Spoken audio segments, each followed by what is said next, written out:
एक بیانو سنت هاغه فعل هاغه کار هاغه عمل ته ویل کیږي چې کوم زما استاسو پیغمبر حضور پر نور خاتم النبیین صلی الله علیه وسلم په خپل ژوند کې کړی وي. سنت هاغه عمل ته هم ویل کیږي چې د حضور علیه الصلاۃ والسلام په مخ کې چا یو صحابي یو عمل کړی وي او حضور علیه السلام په خاموشي اختیار کړی وي، هغه د یو کار نه منع کړی نه وي. لکه سیدنا ابوبکر صدیق رضی الله تعالی عنہ با چې کله مؤذن اشهد ان محمد رسول الله ترو رسیدونو ابو بکر صدیق سے بسا عمل کولو قرۃ عینی بک یا رسول الله، اے زما دسترګو یخوالیه اے د الله رسوله. دا د سیدنا ابو بکر صدیق رضی الله تعالی عنہ عمل نو رسول الله مبارک صلی الله علیه وسلم منع نکو، دا یو سنت وګرځید.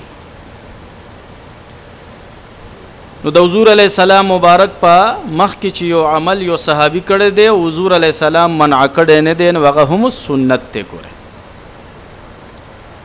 بیا د سنت دو قسم دي، یو سنت مؤکد او یو سنت غیر مؤکد. دا چې کوم مانځ کې مونږه سنت کو د سحرې د ماسپخینې د ماښامې او د ماسوتنې، نو دا سنت مؤکد دي.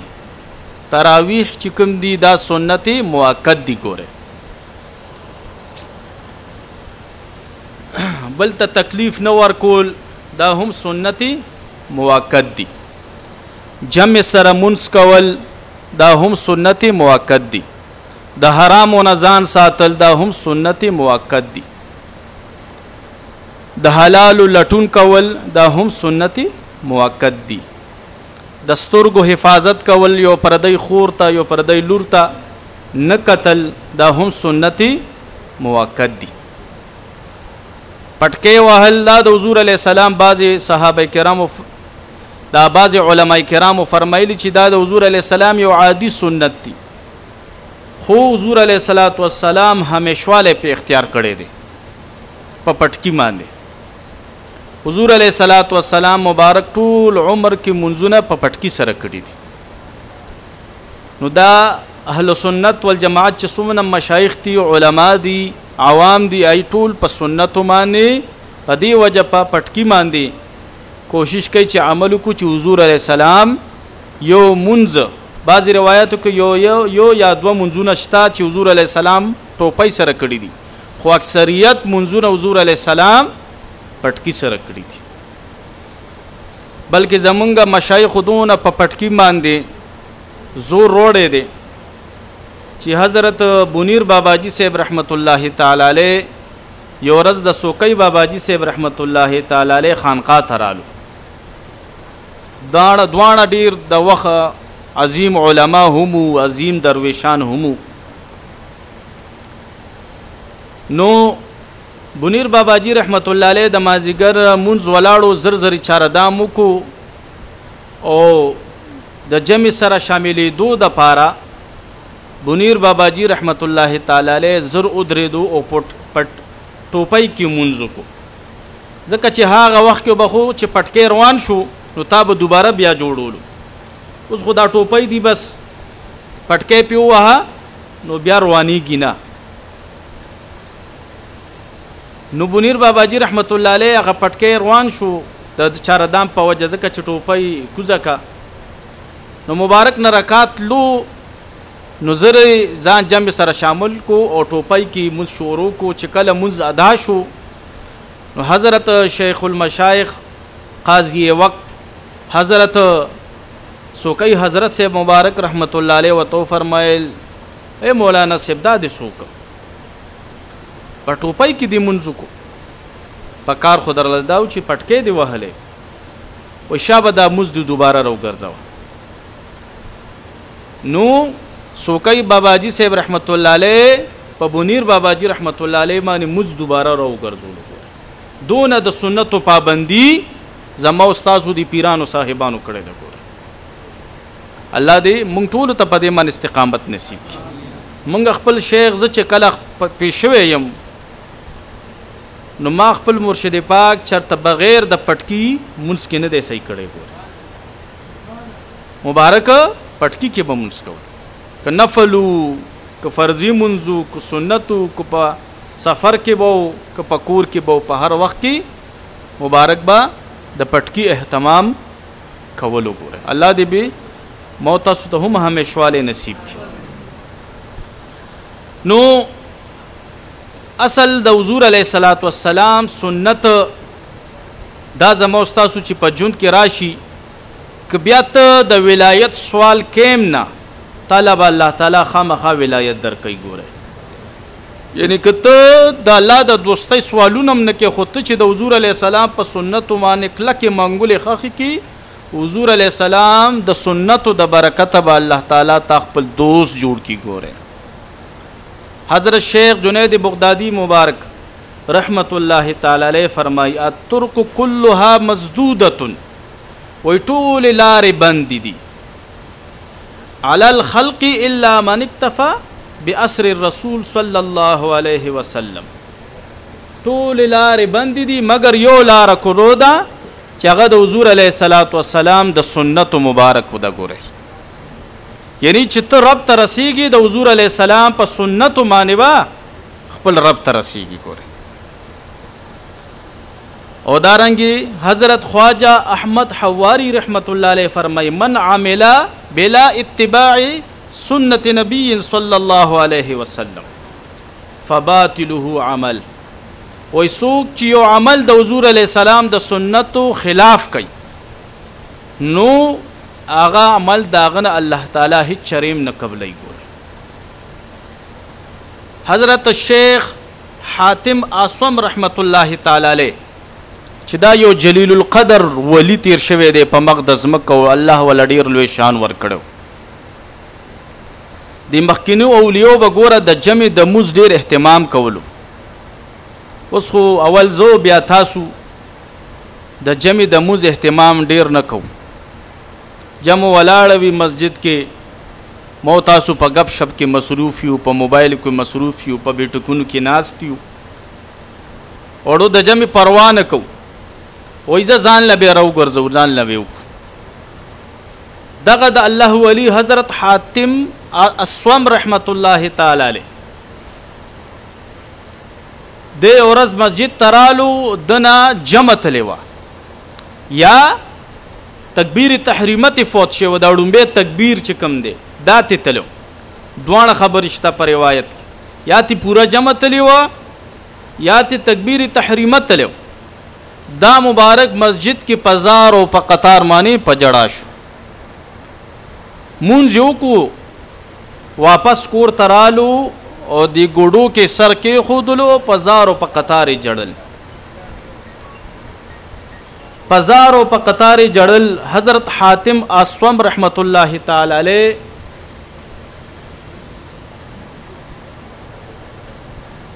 مریدان خبر شول ځکه چې حضرت حاتم اصم رحمت الله تعالی علیہ با جمع منځو کو دا درې ورځې او مسلسل به چې کوم دی واپس زر کور ته تشریف وروړو او مبارک د سترګ مبارکي د جړا نسرې شوی وي د جړا نسرې شوی وي. نو یو دو مریدانې تپوس لراله چې زمونږ د حضرت صاحب جمع کی او د جمع نه بعد زر کور ته تشریف یو سیدا څه چل دی سترګې مبارکې مسری دي.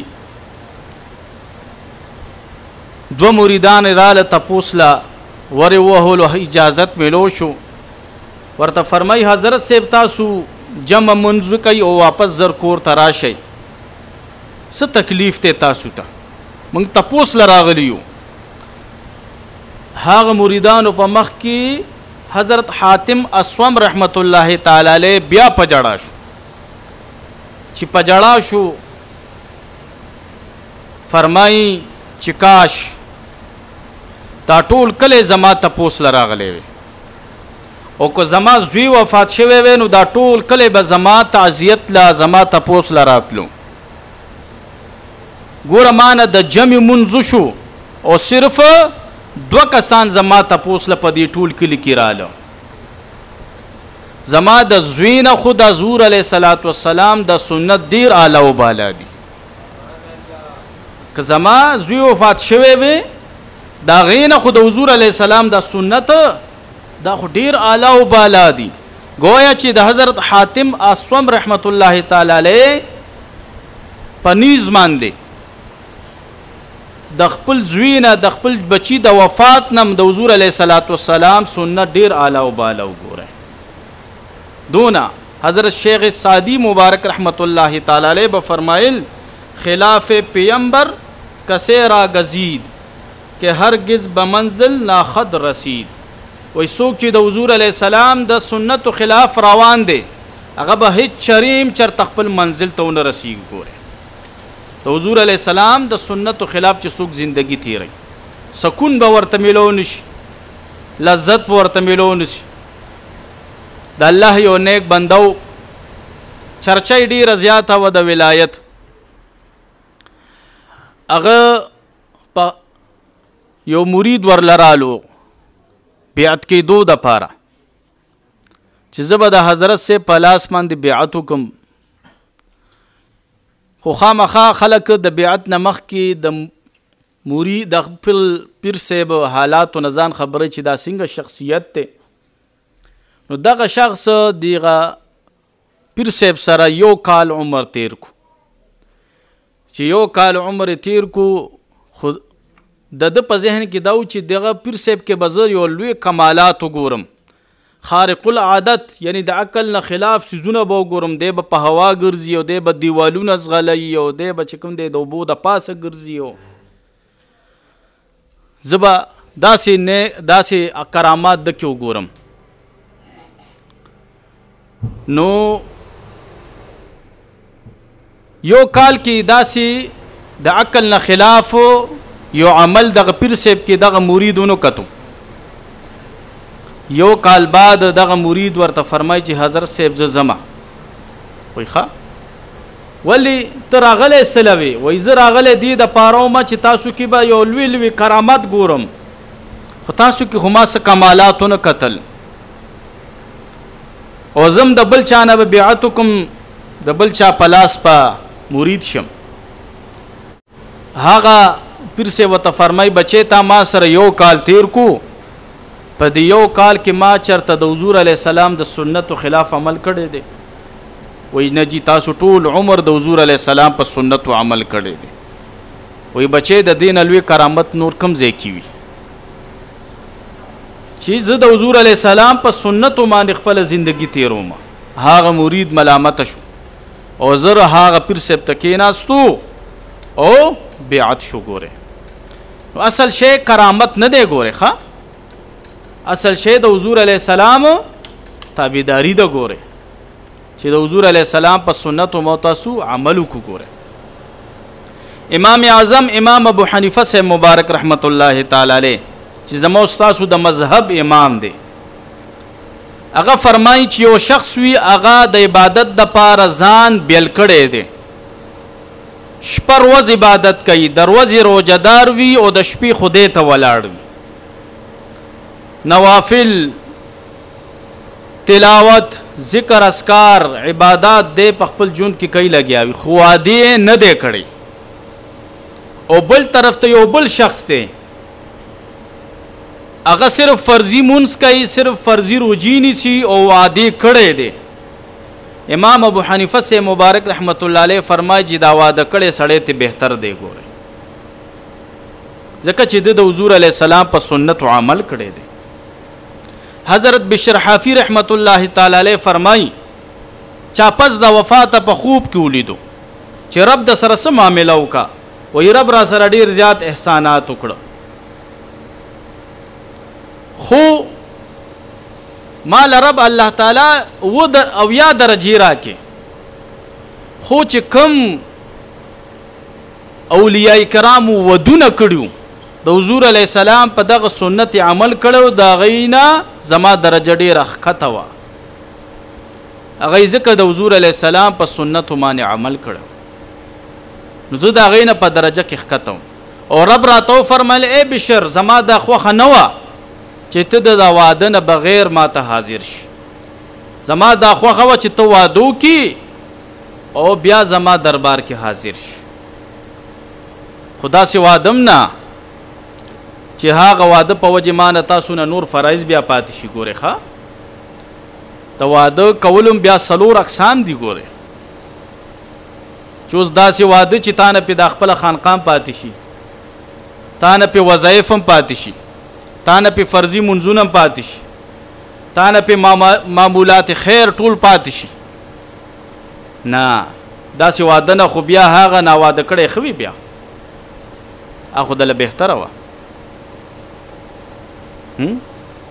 نو داسې واده چې هغه د حضور علیه السلام په سنتو مطابق تا کړی وي او د حضور علیه السلام د سنتو موافق بیا ته ژوند تېرې نو هغه واده بیا ستا د هلکوانۍ نه بهتر دی ګورې حضرت شیخ نور محمد بدایونی رحمت الله تعالی علیه چې د وخت یو ډیر جلیل القدر ولی تیر شوی دی دا مبارک ګوره د اولیاء عجیبه شان دی دا مبارک یو ورځ واشروم تتلو باتروم تتلو او د سماتی د پاره نو باتروم ته چې ځي نو کوم خپه بدن نه کې ګس خپه بدن نه کې دا مبارک فرمای چې زه پوه نه شوم ما سهوان په هیره سره خیخ بدن نه کا خیخ بدن نه کا وای 3 ورځې په ما باندې د خپل مرشد فیض بند وګوره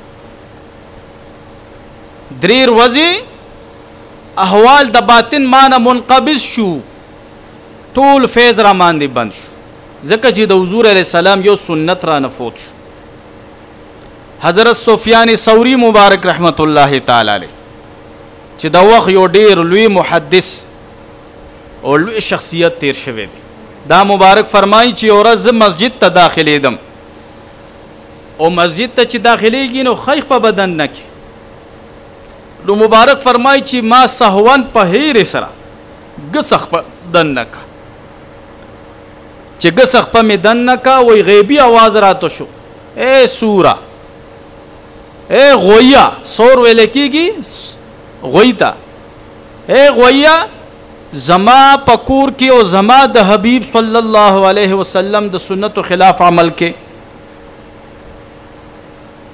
وای هغه ځای کې د سفیان ثوری مبارک رحمت الله علیه بهوش او د پیزار په ځای کې را پریوت خلکو روچت کو چې کله هوش کې رالو په زارو په قطار یې وجړل او یې فرمایي چې نن نه پس په ماته سفیان نه وایي ماته بس سفیان ثوری وایي ځکه چې ماته د الله د طرف نه سور आवाज شوی دی سور ویل کېږي غویته دته د نوم مبارک سره چې د ثوری لیکل کېږي سفیان ثوری نو دا په دې وجه لیکل کېږي چې ما نه د حضور علیه السلام د سنتو خلاف یو عمل شوی دی چې تاسو ما سره د ثوری وایي دا ثوری نو ما ته به هغه سنت بیا یادېږي ګورې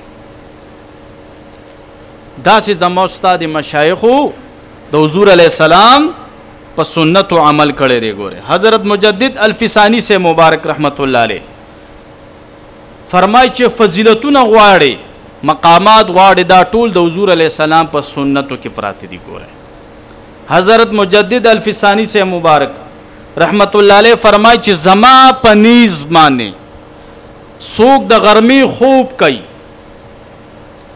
د حضور علیه السلام د سنتو مطابق قیلوله کوي ویغه هغه د زر شپو نه بهتر دی چې په هغه شپو کې د حضور علیه السلام د سنتو خلاف عمل کیږي ګوره د غرمې دا خوب ته بهتر دی ګوره حضرت مجدد الفسانی سے مبارک رحمت الله تعالی علیہ فرمائی چې آخرت کې بنجات فلاح ته پسمومي تو حضور علیہ السلام په سنتو ګوره نن سبا سنت چا تاړو سخکاری نه یاره سفر دی وای بس سنت معاف تي وای بس 2 رکعات فرض منځو کا او بس ځه اسه بس سیګریټ اسکی ناس په د حضور سنت په نه ادا کړ هلکه اوس والله د مافیو کی دا سوخ عجیب رالو چې د حضور علی السلام د سنت ته خلق ډیر بس سما په زبان هم ناراضي ډیر سپک نظر کوي د غب شپ د موبایل ټایم شتا د بیټکونو د ناس ته ټایم شتا د چکرونو ټایم شتا د هر څو وخت شته د یارانو دوستانو ټایم شتا خو د حضور علی السلام د سنتو د پاره وخت نشته ګوره یره وای سنت په سفر کې معاف دي دا چا معاف کړی دی یو روایت خو خا چرته حضور علی السلام فرمایلی دي چې ما دا سنت په سفر کې معاف کړی دي تا سره وخت شتا فتاوو لیکلی دي گاړې درته ودرېږي یا ته داسې ځای کې ډیری چې تا سره خو وخت شته دی نو ته به بیا سنت پوره کې ګورې صرف فرضي مثبت 2 رکعاتي کې نور به سنت په سفر کې تو پوره کې ګورې حضور علیه السلام فرمایي چې زما په دغه سنتو باندې چې کوم د منځونو کې دي چا همیشواله وکړو پر ورځ د محشر ز شفاعت پکوم زی زمیوارې ما ګورې خواجه معین الدین چشتی اجمیری مبارک رحمت الله علیه فرمای چې پر ورځ د محشر به د هر انسان نه 50 تپوس کیږي لومبه تپوس په د الله د وحدانیت کیږي دویم تپوس په د مانځ کیږي وای کدی الله وحدانیت تپوس کې د کامیاب شونه دویم تپوس ته براشي د مانځ تپوس لا که د مانځ په تپوس کې د کامیاب شو نو دی به د حضور علی السلام د سنتو تپوس ته راشي دریم تپوس په د حضور علی السلام د سنتو کیږي ګوره وای دغه دوران کې خواجه معین الدین چشتی سے مبارک رحمت الله علیه په زارو په قطارو جړل قطب الدین بختیار کاکی سے فرمایي سوق چې وای د حضور په سنت عمل نه کوي وای پر ورځ د محشر به د پناه بیا ځای کم ځای کی وي د پناه ځای به بیا کم ځای کی وي دی به حضور علیه السلام ته ملامت ولاړي شرمنده به ولاړي چې تو حضور ته شرمنده شوي ملامت شوي بیا خو د بیړی تبا ده کنه غر کې و یا سنت دا پرېږده وای ته د انګریزانو طریقې چې کوم دی خپلوه تا پړه کې د انګریزانو محبت پروت دی د غی لباس وضع قطع شروع کا چې هغې کې ترته شیطانی لذت ملاویږي د هغې په شان په ولاړه روټۍ م خوره تکړه شه د هغې په شان چې کوم دی خپل د معمولات زندګۍ چې کوم دی تیروه پر ورځ د محشر به هم دغه انګریزانو سره ولاړې که خیري ګورې هم د دوی په صفونو کې به ولاړې پر ورځ د محشر راتلونکې ده ګورې نو الله دې مو تاسو ته د حضور علیه السلام په سنتو باندې عمل توفیق را نصیب کی ګورې حضرت مجدد الفسانی سے مبارک رحمت الله علیه فرمایي چې د چا زړه ګنده دی د ګناه په وجه باندې وای د دړه بس سره صفا کیږي د حضور علی السلام په سنتو سره ګوره چې دا چا زړه ګنده دی وای دا محروم دی د الله د رحمت نه دا مهجور دی دا لری دی د الله د رحمت نه ګوره کده برا جختیږي دی به د حضور په سنتو باندې الله تعالی جختیږي ګوره دی به د حضور علی السلام په سنتو باندې حضرت خواجہ بایزید بستامی سے مبارک رحمت الله علیه ټول عمر کې خربوزه نه وخوړلې خربوزه یعنی هندوانه تربوزه چې ده دا نه وخوړلې یو مرید تینه تپوس کوي حضرت صاحب تاسو دا هندوانه ولې نه خورئ وای بچې ما ته پته نشته چې حضور علیه السلام دا څنګه کټ کړې ده او څنګه یې خوړلې ده ځکه نو خورم هسې نه چې د حضور علیه السلام د سنتو خلاف ورزي رانه ونشي ګورې داسې زما ستا مشایخ دي ښه ځکه خو بایزید بستامي سے په وخت کې بچا یو کافر ته د اسلام دعوت ورکو چې مسلمان شه وای کافر به ولا جواب سو ورکولو وای که مسلمانی ستاسو د عام خلکو په شان وینو داسې مسلمانای نه وای زمونږه توبه ده کافر به ورته ویلې او که مسلمانی د بایزید بستامي سے په شان وینو دا ډیره ګرانه ده بیا ګوره بایزید بستامی صاحب چې دا دیله الله ورځې ورکړي دي دی آیډیل حضور علیه السلام جوړ کړی وګوره خپل مقصودی د حضور علیه السلام سنت ګرځولي. وګوره بایزید بستامي صاحب د دې اولیاء کرامو سره منسوبه شیعو کې الله ډیر خیر او برکت ښودلی. دا مبارک ورځ بیمار شو بایزید بستامي صاحب. د سلطان باهو صاحب په باره کې هم داشته. نو دا مبارک بیمار شو. په هغه وخت کې به دغه طبیبانو د کمیس نه بیماری معلوموله. نو مریدانو یې کمیس یوسلو یو سکله چې زمونږ پیر صاحب مبارک بیمار دی او دغه کمیس ته بوی کا چې زمونږ پیر صاحب ته څه بیماری لګېدلې ده. هغه سک هغه بد مذهبه چې د بایزید بستامي صاحب مبارک رحمت الله علیه کمیس بوی کولو د هغه په زړه کې د ایمان رڼا راتله. د هغه په زړه کې د ایمان رڼا راتله. سک دا نه وایي چې دا بیماری ده پکې، وای ما دله بوځئ چې اول زه ټیک شمه، ما بوځئ دله. وای دا خو د چا کمیس دی؟ وای دا زمونږ د پیر صاحب د مرشد پاک کمیس مبارک دی. هغه سک د خپل دواخانې نه اوچت راپاسېد. وای شابه ما بوځئ. د بایزید بستامي صاحب مبارک رحمت الله علیه په پاکو لاسونو باندې بیعت شو، مسلمان شو، مرید جوړ شو. د دې اولیاء سره منسوب د سر کوم ټچ سيزونه دی ګوره دی کې الله انتهایی خیر خودلې. ګوره انتهایی خیر دی کې هیڅ شک او شوبه نشته. ګوره او دا خیر پکې چای خودلې وی الله یې خودلې دی. زمونږ دا عقیده ده. ګوره کله ونه غواړي تعالی په دې ولی الله سره منسوب سیس کې خیر بیا نه ملاوي. خدا الله غواړي نو موتاس ته ملاوي. ګوره دا منافی د شرک منافی د توحید نه دی. ګوره بعض خلک په دې تبرکاتو باندې د شرک فتوی لګي. یو کانه د ولی الله په خوا کې پروت لګ دی پزان وای لکه تاسو کې شرک ته وکړو. ها د ولی الله په خوا کې سمال ک پرتوي هغه دی خړ یار دا خو تاسو شرک وکړو. یا د ولی الله د اولیاء کرام په خوا کې او به څوک تبرکان وسکی الکه وی دا خو تاسو شرک وکړو. دا شرک داسې آسان دی. بس زمونږ د توبه معاذ الله زمونږ په دې دین کې دونه تنگ نظری پرته ده چې بس هر چا باندې د شرک فتوی لګي. ظالمه او تعالی چا حق دا درکړی چې په خلکو باندې د شرک فتوی لګي. تک د کم ځینه مفتی راغلی او دا مسلمه خبره ده چې چا کې یو عمل نوي او ته په هغه عمل په وجه په هغه فتوا ولګي هغه فتوا پتا باندې راوپس کیږي. ګوره چا ته تا کافر ویل او هغه په حقیقت کې کافر نه دی نو بیا ته د هغه په وجه کافر شوې. ګوره حضرت سلیمان بن ابي حسما رضی الله تعالی عنہ چې یو جلیل القدر صحابي دی.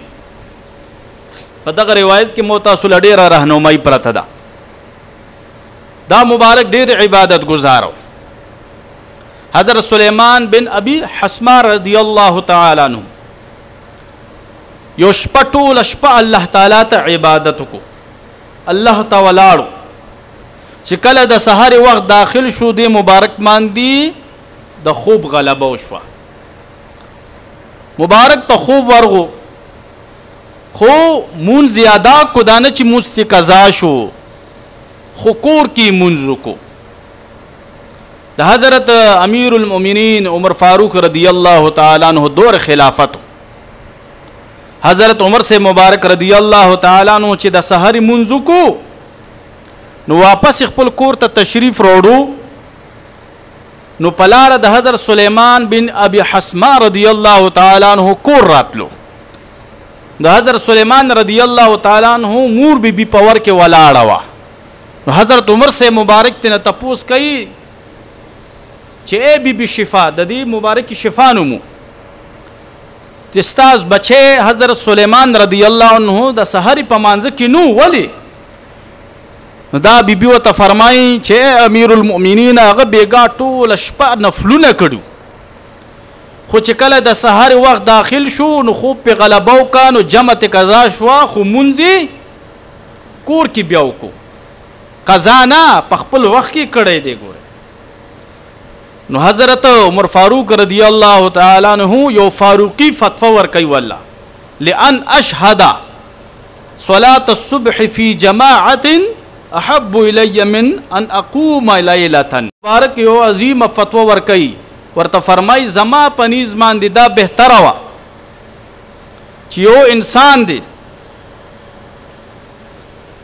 ټول شپه ولاړ وي او هغه د سحر مز جمع سره ونکي، وای زما پنیز باندې دا بهتره ده چې د ټول شپه خوب وکي او د سحر مز د جمع سره وکي. بس د سحر مز د جمع سره وکي. ګوره حضرت عثمان غنی سے مبارک رضی الله تعالی عنہ فرمای چې ما د حضور علیه السلام نه اوریدلی دي چې څوک د ماسوتن مز جمع سره وکي او بیا د سحر مز جمع سره وکي داسې شو چې د ټول شپه خدای ته ولاړ دی. ګوره څونه د حضور علیه السلام په دې سنتو کې فضیلت پروت دی. د جمع مز دا د حضور علیه السلام سنت دی. ګوره سنت موقت دی. ګوره ښه دا خبره یاد ساتئ، حضور په همیشواله کړی دی. سنت موقته دی. ګوره د جمع منز نو د سحر منز او د ماسوتن منز چې تا جمع سره وکړو داسې شوه چې ټوله شپه رب ته ولاړ، خو خوب دې مو کو، ښه خراټې دې ووهلې او ټوله شپه دې د الله په عبادت کې شمار شو.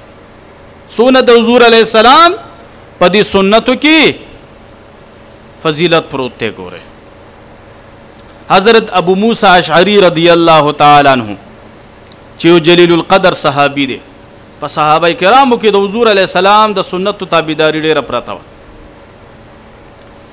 دا مبارک د یو وخت گورنرو نو دته د نورو ملکونو سفیران راغلیو. سفیران راغلیو نو دا مبارک هم روټۍ ته کېناستو، هغه سفیران هم روټۍ ته کېناسته. کله چې روټۍ حضرت ابو موسی اشعری رضی الله تعالی عنہ وخوړه نو حضرت ابو موسی اشعری رضی الله تعالی عنہ اخره کې د خپل ګوتې مبارکي سټلې او دا هم د حضور علیه السلام سنت دی. خپل ګوتې مبارکي سټلې نو دغه سفیران خو ټول بد مذهب وو، نو دی دا سترګې داسې راوباسلې چې د حضرت ابو موسی اشعری رضی الله تعالی عنہ دا څه کوي لګیا دی. په دغه وخت کې چې د حضرت موسی اشعری رضی الله تعالی عنہ کوم غلامو هغه دا منظر وکړو چې کله دغه سفیران رخصت شول لاړ، دا غلام دا خادم حضرت ابو موسی اشعری رضی الله تعالی عنہ ته فرمایي چې حضرت صاحب یو خبرو کوم که ستاسو اجازه و یاو که بچې وی کتا سنن دا ګوتې نوې سټلې نو ډیره بخوجي. وی ولی وی دغه د دنیا مهذب خلک راغلیو او چې کله تاسو دا ګوتې مبارکې سټلې نو دای پاړ پاړ کر تاسو ته داسې قتل دا سترګې راوباسلې وي. حضرت ابو موسی اشعری رضی الله تعالی عنہ ورته یو عظیم جواب ورکړي، وته فرمای اترک سنت خلیلی لهؤلاء الحمقاء. آیا زوی د دغه احمقانو د دغه بیوقوفانو د خلکو په وجه باندې د حضور سنت پرېږدم؟ د دغه دنیادار خلکو په وجه د حضور علیه السلام سنت پرېږدم؟ نه، موږ به حضور علیه السلام خوشحاله وو، موږ به د حضور علیه السلام په سنتو عمل کوو. ګوره کم ځای کې چې تاسو داسې مقرازینو د حضور علیه السلام سنتو طرف ته ځان متوجه کوي. ګوره چرته د ولاړې روټۍ وي ځان ته روټۍ واچوه او سایډ ته کښېنه، د حضور په سنتو عمل وکړه، په ناسته خوراک وکړه، په ولاړه مه کوه د ځناورو په شان، کښېنه په ناسته، ځان ته غشته څه څادر مادر واچوه او کښېنه. حضور علیه السلام فرمایي من احب سنتي فقد احبني ومن احبني كان معي في الجنه. څوک چې زما سنت سره محبت کوي دی په حقیقت کې ما سره محبت کوي، او څوک چې ما سره محبت کوي دی به پر ورځ د محشر ما سره ولاړي. ګوره او د سلو شهیدانو ثواب په الله درکوي. ګوره په یو سنت باندې، دا سنت موقته باندې، ګوره چې کوم سنت موقته دي دی باندې تعالی د سلو شهیدانو ثواب الله تعالی درکړي چې من تمسک بسنتي عند فساد امتي فله اجر 100 شهید د سلو شهیدانو ثواب.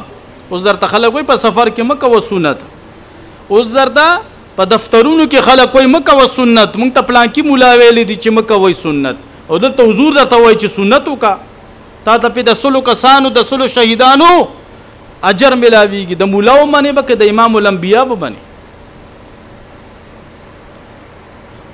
رسول الله مبارک صلی الله علیه وسلم فرمایي چې څوک حلال رزق ګټي او زما په سنت باندې عمل کوي وای دا شخص جنتی دی، جنتی دی، بس دا شخص جنتی دی، جنتی ګوره.